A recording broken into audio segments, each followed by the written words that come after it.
Ladies and gentlemen, good evening and welcome to this evening's news summary. The minister responsible for environment has called on the population to continue their engagement towards efforts being taken nationally to keep our country clean.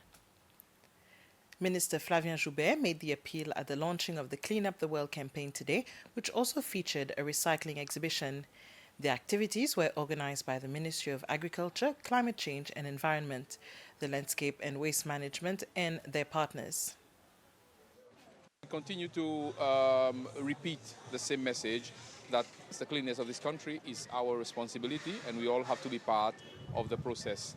For this recycling fair that's being set up as part of the activities under the Clean Up the World program, the aim of this fair is to showcase examples of how we can make use of waste that we have in the country. There are very good examples of how we can recycle waste into useful products, not just recycling for the sake of recycling, but turning it into useful products that we can actually use and maybe sell to other people.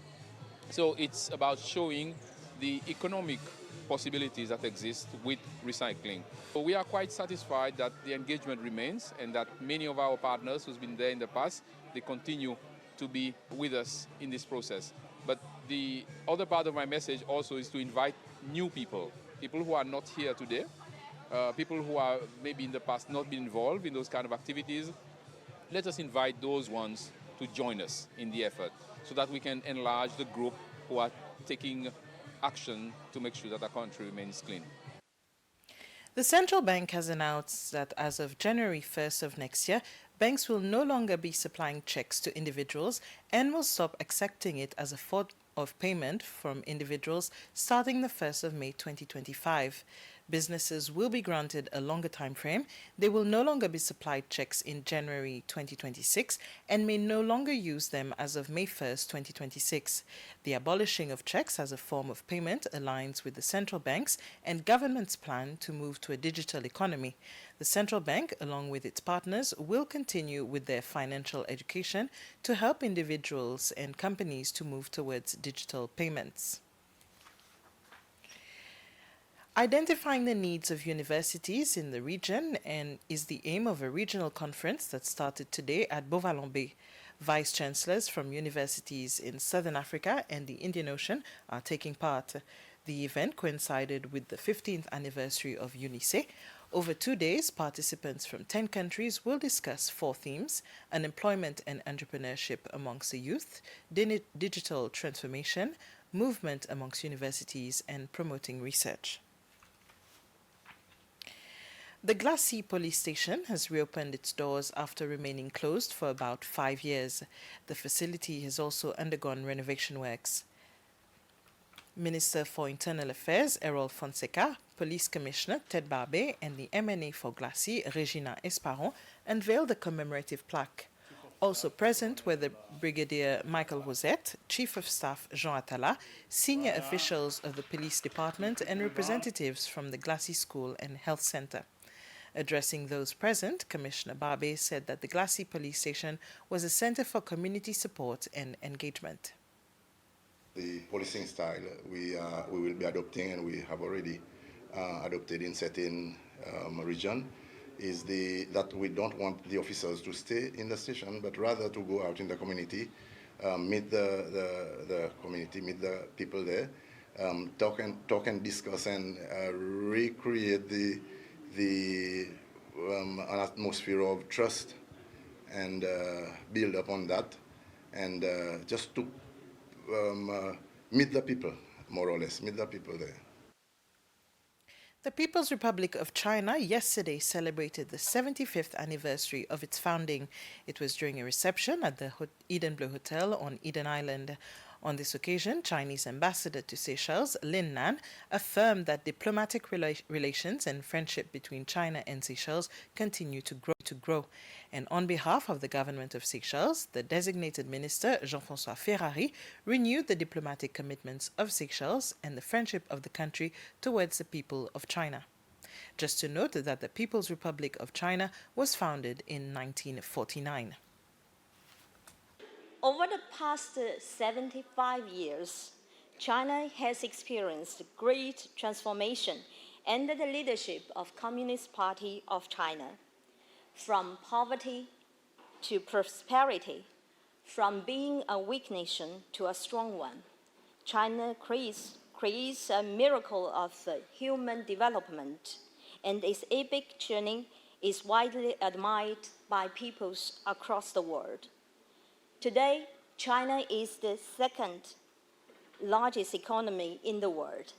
China has made huge progress in socialist democracy, innovation, science and technology, infrastructure, culture, and social causes. And we are embracing an even brighter future of great rejuvenation of our nation through a Chinese modernization. In July, the Communist Party of China held the successful third plenary session of its 20th Central Committee. The session laid out systematic plans for further deepening reforms comprehensively to advance Chinese modernization, promoting high-standard opening up. This will profoundly further transform China in near future and bring more opportunities to the world. Ladies and gentlemen, faced with profound changes and see in the century, China advocates for an equal and orderly multipolar world and an universally beneficial and inclusive economic globalization. We firmly uphold international fairness and justice, practice true multilateralism, and endeavor to realize common development and advance modernization. In this regard, President Xi Jinping proposed Belt and Road Initiative, Global Development Initiative, Global Security Initiative, Global Civilization Initiatives. We will work together with all countries to implement these initiatives and build a community with a shared future for mankind. 5 students and 3 mentors have received their tickets and sponsored merchandise to be used while participating in the first Global Robotics Challenge to be held in Athens, Greece. This was during a ceremony that was held at the site auditorium today, where the 5 students and their 3 mentors from Team Seychelles were handed over their tickets and sponsored merchandise. The first Global Robotics Challenge will take place in September this year, and it is not the first competition that Seychelles takes part in.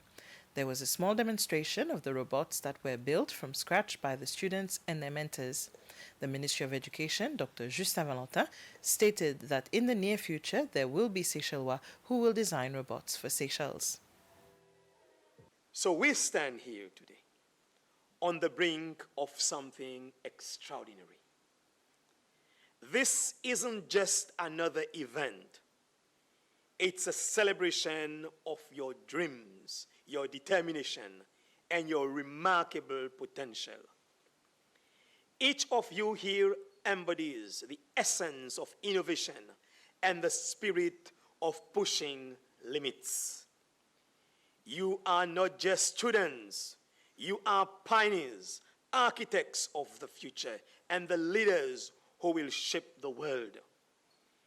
As I look at you, I see not just hopeful, but visionaries who will bring or who will break through barriers and reach new horizons. Your presence here marks the beginning of a journey filled with promises. This isn't merely about robotic or technology.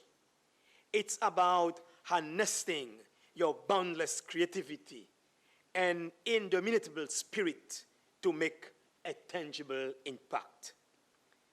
This year's theme, Feeding the Future, is more than a challenge.